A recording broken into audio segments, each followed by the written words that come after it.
Kushalnagar block Congress ಸಮಿತಿ ವತಿಯಿಂದ ಮಾಜಿ ಪ್ರಧಾನಿ ದಿವಂಗತ ಮನಮೋಹನ್ ಸಿಂಗ್ ಅವರಿಗೆ ಶ್ರದ್ಧಾಂಜಲಿ ಸಭೆ ಏರ್ಪಡಿಸಲಾಗಿತ್ತು.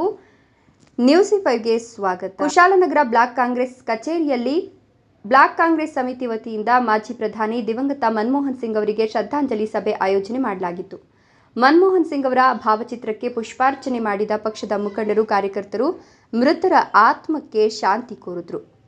ಇನ್ನು ಈ ಸಂದರ್ಭದಲ್ಲಿ ಮಾತನಾಡಿದ ಕಯಶಾಯ ಬ್ಲಾಕ್ ಕಾಂಗ್ರೆಸ್ ಅಧ್ಯಕ್ಷ ವಿಪಿ ಶಶಿಧರ್, ನಾಡಿನ ಪ್ರಸಿದ್ಧ ಆರ್ಥಿಕ ತಜ್ಞ ಮುತ್ಸದ್ದಿ ಮನಮೋಹನ್ ಸಿಂಗ್ ಅವರು ದೇಶವನ್ನು ಅತ್ಯಂತ ಕಠಿಣ ಆರ್ಥಿಕ ಮುಗ್ಗಟ್ಟಿನ ಕಾಲಘಟ್ಟದಲ್ಲಿ ರಾಷ್ಟ್ರಕ್ಕೆ ಪ್ರಗತಿಯ ದಿಕ್ಸೂಚಿಯನ್ನು ತೋರಿದವರು. ಅಂತಾರಾಷ್ಟ್ರೀಯ ಆರ್ಥಿಕ ಸಲಹೆಗಾರರಾಗಿದ್ದ ಅವರು ವಿರೋಧ ಪಕ್ಷದ 1990-91ರ ಆಡಳಿತದ ಸಮಯದಲ್ಲಿ ವಿದೇಶದಲ್ಲಿ ಭಾರತದ ಚಿನ್ನವನ್ನು ಆಡ್ಬಿಟ್ಟು ಸಾಲ ಪಡಿಬೇಕಾದ ದುಸ್ಥಿತಿಗೆ ದುಡಿದ ಹೀನಾಯ ಪರಿಸ್ಥಿತಿಯಿಂದ ಮುಂದಿನ ನರಸಿಂಹರಾವ್ ಸರ್ಕಾರದಲ್ಲಿ ಹಣಕಾಸು ಸಚಿವರಾಗಿ ಚಿನ್ನ ವಾಪಸ್ ತರುವ ಮೂಲಕ ಪಾರು ಮಾಡಿ ಭಾರತದ ಘನತೆ ಗೌರವ ಕಾಪಾಡಿದ ಆರ್ಥಿಕ ತಜ್ಞ ಅಂತ ಬಣ್ಣಿಸಿದರು.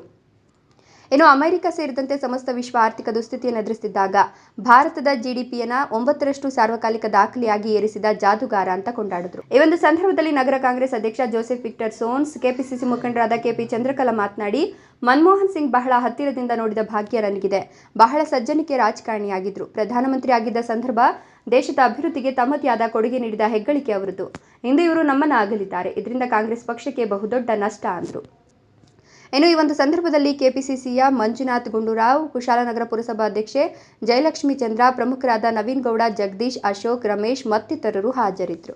ನಿರಂತರ ಸುದ್ದಿ ಸಮಾಚಾರಗಳಿಗಾಗಿ ನೋಡ್ತಾ ಇರಿ, ಇದು ನಿಮ್ಮ ನ್ಯೂಸ್ 5. ಅಮಿತ್ ಶಾ ಮಾತಾಡಿದ್ದು ಈ ಥರ ಎಲ್ಲ ಟಾಕ್ಸೇ ಇಲ್ಲ. SM ಕೃಷ್ಣ ಇರ್ಬೋದು, ನಮ್ಮ ಮನಮೋಹನ್ ಸಿಂಗ್ ಇರ್ಬೋದು, ಈ ಥರ ಒಂದೇ ಒಂದು ವಿರೋಧ ವ್ಯಕ್ತಪಡಿಸುವಂಥ ಟಾಕ್ ಈ ದೇಶದಲ್ಲಿ.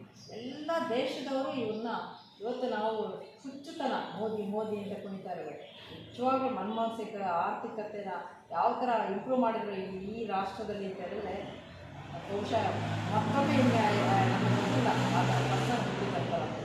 ತುಂಬ ಸಲ ಎಷ್ಟೋ ವಿಚಾರದಲ್ಲಿ ಈವನ್ ಮೋದಿ ಸಮೇತ ಅವರ ಸಲಹೆಯನ್ನು ತಗೊಳ್ತಾ ಇದ್ರು, ಗುಟ್ಟಲ್ಲಿ ಹೋಗ್ತಾ ಇದ್ರು.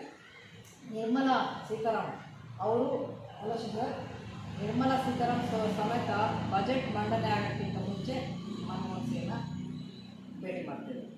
ಅಷ್ಟು ಇಂಟೆಲಿಜೆಂಟ್, ಸೋ ಮೆನಿ. ಎಷ್ಟಂತ ಹೇಳಿದ್ರೆ ಎಷ್ಟು, ಈಗ ರೋಜ್ಗಾರ್ ಯೋಜನೆ ಇರ್ಬೋದು, ಅದಕ್ಕೆ ಬಣ್ಣ ಕೊಟ್ಟು ಬೇರೆ ಥರ ಮಾಡಿದ್ದಾರೆ. ಆಮೇಲೆ ರೈಟ್ ಟು ಎಜುಕೇಷನ್, ಅದರ ಪ್ರಾಪರ್ಟಿಗೆಲ್ಲ ನೀವು ರೈಟ್ ಟು ಎಜುಕೇಷನ್ ಅಷ್ಟೇ, ಅಲ್ಲಿ ಇಷ್ಟು % ಇಷ್ಟು ಜನರಿಗೆ ಮೀಸಲಾತಿ ಅಂತ ಹೇಳಬೇಕು ಅಂತ ಪ್ರಾಪರ್ಟಿ ವಿಚಾರದಲ್ಲಿ ಅಷ್ಟೇ. ಇವತ್ತು ನಾನು ಅಪ್ಪಟ್ಟಿಗ ಕಾಂಗ್ರೆಸ್ಸಿಗನಾಗಿ ಒಂದು ಬಹಳ ಜ್ಞಾನವಂತ ಆರ್ಥಿಕ ತಜ್ಞನಾಗಿ ನಮ್ಮ ದೇಶ ಮಾತ್ರ ಅಲ್ಲ, ಪ್ರಪಂಚವೇ ಅವರನ್ನು ತಿರುಗಿ ನೋಡುವಂಥ ಸ್ಥಿತಿಯಲ್ಲಿ ಅವರಿದ್ದರು. 94ನೇ ಇಸ್ವಿಯಲ್ಲಿ PV ನರಸಿಂಹರಾವ್ ಅವರ ಪ್ರಧಾನಮಂತ್ರಿ ಆಗಿದ್ದಂಥ ಸಂದರ್ಭದಲ್ಲಿ ಫ್ರೀ ಹ್ಯಾಂಡಾಗಿ ಅವರಿಗೆ ಹಣಕಾಸು ಮಂತ್ರಿಗಳ ಒಂದು ಖಾತೆಯನ್ನು ಕೊಟ್ಟಂಥ ಸಂದರ್ಭದಲ್ಲಿ ಅವರು ಮಾಡಿದಂಥ ಹಲವಾರು ಪ್ರಗತಿಪರ ಯೋಜನೆಗಳು ಇವತ್ತು ಭಾರತದಲ್ಲಿ ನಾವೆಲ್ಲರೂ ಇವತ್ತು ಕಾರಲ್ಲಿ ಓಡಾಡ್ತಾ